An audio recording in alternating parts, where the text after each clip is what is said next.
الولد الإرهابي ده أنا ما كناش نعرف هو إرهابي ولا مش إرهابي، إنما كان هو بيحاكم في المحاكمات، ودي مش شغلتنا، احنا مش بتوع محاكم. هو بيعاقب في حاجات يمكن عملها أو ما عملهاش، فاحنا ازاي نعاقبه تاني؟ دايما نفكر ان احنا شغلنا هي الطب بس، وما احناش قضاة، واذا كان واحد بيتعاقب ما نعاقبوش تاني.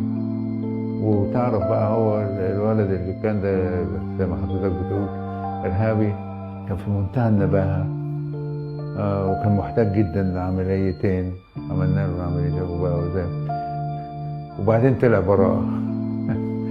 فكنا احنا ازاي ما نعملوش عملية ولا زي كل الناس متساويين، واحنا ما احناش قضاة.